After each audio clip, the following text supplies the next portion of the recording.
بسم الله الرحمن الرحيم وبه نستعين والصلاة والسلام على سيدنا محمد وعلى آله وأصحابه أجمعين. ازيكم يا حبايب قلبي، عاملين ايه؟ كل سنة وحضراتكم بخير.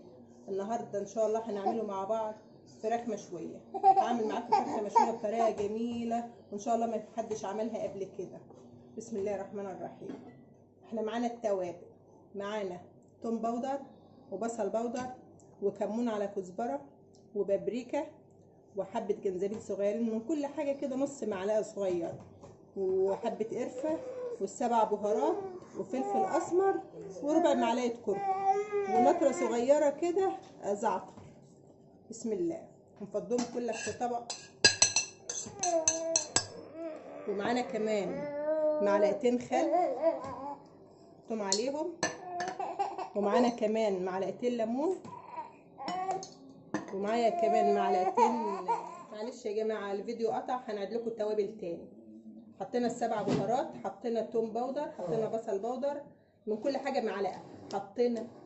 حطينا قرفه، حطينا كمون وكزبره، حطينا فلفل، حطينا ربع معلقه زعتر، وحطينا معلقتين زبادي ومعلقتين خل ومعلقتين ليمون ومعلقتين زيت، وهنقلب كله على بعضه. وطبيعي يا جماعه ايه، ما حدش بيقيد نفسه يعني على توابل معينه، اللي حضراتكم عايزينه والتوابل اللي بتحبوها حطوها وتبلوا بيها. عايزه حبهان مطحون حطي، عايزه ورق لوري مطحون حطي، التوابل اللي حضرتك تحبيها حطيها. بعد ما قلبنا التوابل اهي ببعضها هنتبلوا بيها الفرخ. بسم الله. طبعا احنا غاسلين ايدينا كويس قوي، هناخده بايدينا بقى مش هينفع.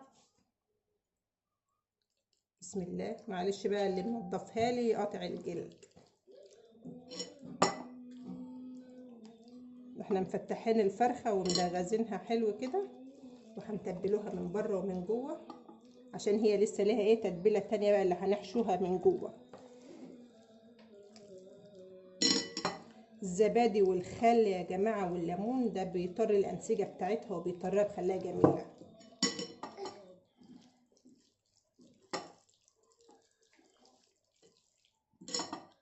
بندغزوها يا جماعه من الظهر ومفتحين الصدر اهوت عشان ما شاء الله هي الفرخه ايه كبيره.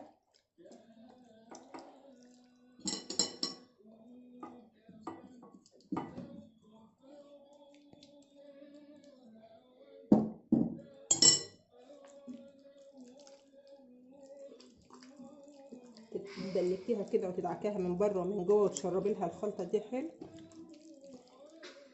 وبعد كده يا جماعه بتسيبوها بقى في التلاجة ساعتين ان شاء الله. هنحطها في التلاجة ساعتين ونرجع لكم تاني. بس يا جماعه هنحضروا التتبيله بقى اللي هتتحط في الفرخ.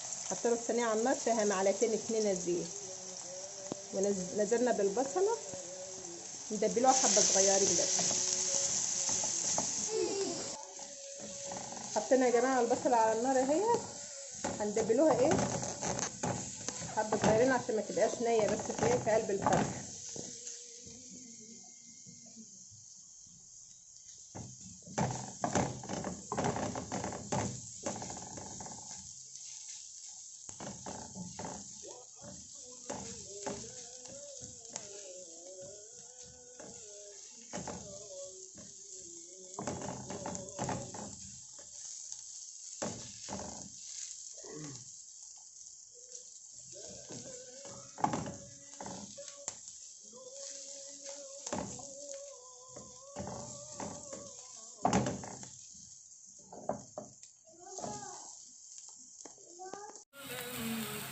بعد كده يا جماعه بننزلوا بالثوم،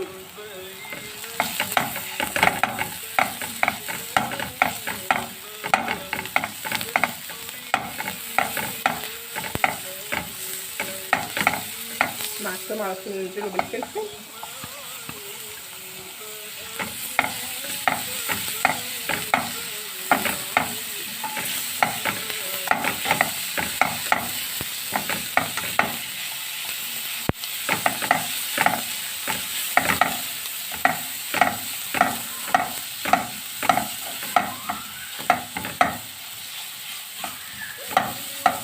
الفلفل الطماطم. ده تقليبه بسيطه كده.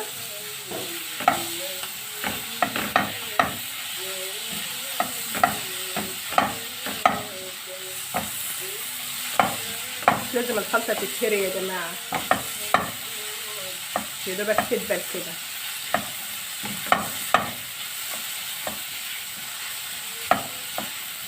وبعد كده هنحط لها الملح والفلفل ونطفي عليه مع الملح والفلفل اهو. حطيت يا جماعه الملح والفلفل اهو. حطينا الملح والفلفل نديها تقليبه كده ونطفي عليها بقى. هي يا جماعه مش مهريه اهي ولا حاجه. نسيبوها تبرد ونحشو بيها الفرخه من جوه كده يا جماعه. الفرخه قعدت ساعتين في التلاجة والخلطه بردت.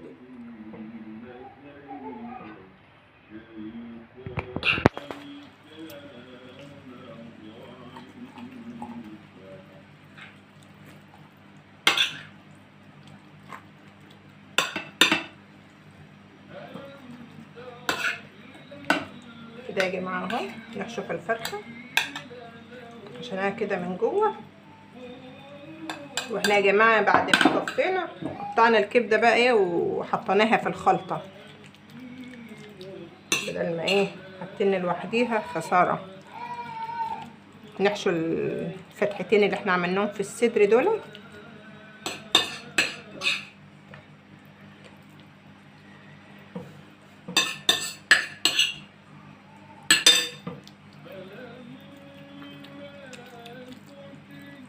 الخلطه دي يا جماعه بتخليها طريه وطعمها بص رهيب، ان شاء الله هتعجب حضراتكم.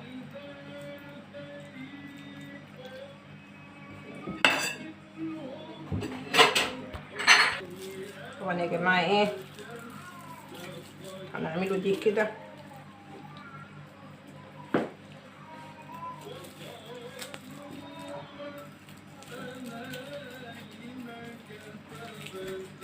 ما شاء الله يا جماعه الفرخه كبيره.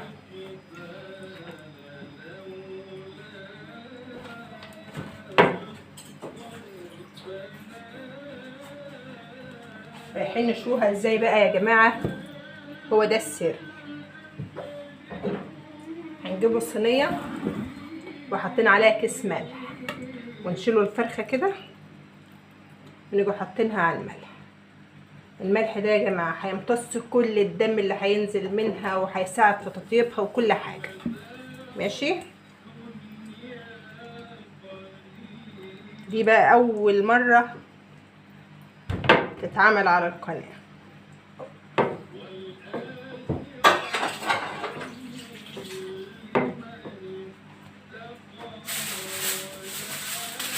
رايحين يا جماعه هنطيبوها في الفرن.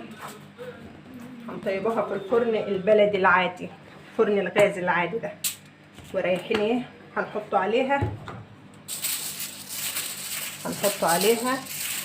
ورقه زبده.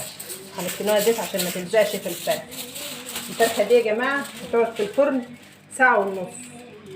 هتولعي الشعله اللي تحت بس وما تسخنيش الفرن ولا حاجه. انت هتولعي الشعله اللي تحت على اللي تحت، تخليها نار متوسطه وتحط الصينيه. اول نص ساعه خليها متوسطه، بعد النص ساعه هدي النار وسيبيها الساعه اللي فاضله. كل فرخه طبعا حسب الحجم بتاعها. دي علشان اكتر من 2 كيلو ونص هتاخد لها ساعه ونص. اول نص ساعه على نار متوسطه، تاني الساعه اللي فاضله تهدي النار شويه وتسيبيها الساعه اللي فاضله. وبعد ما اول نص ساعه ما تعدي تهدي النار وتشيلي الورق ده بقى، تشيلي الفويل ده، عشان لو سيبناها عريانه هتنشف منك، هتحمر وتنشف منك. تعدي نص ساعه وتشيلي الورق ده وتسيبيها الساعه التانية على نار هاديه، هتحمر وان شاء الله نشوفوها مع بعض لما تطلع. رجعنا لكم يا حبايبي بعد الساعه ونص، وادي الفرخه اهي طلعت من الفرن. وكل فرخه هي دي خدت ساعه ونص، كل فرخه حسب حجمها. ماشي يا حبايبي. لو عجبتكم الوصفه ما تنسوناش من اللايك والشير، ويسعدني اشتراككم في القناه. والسلام عليكم ورحمه الله وبركاته.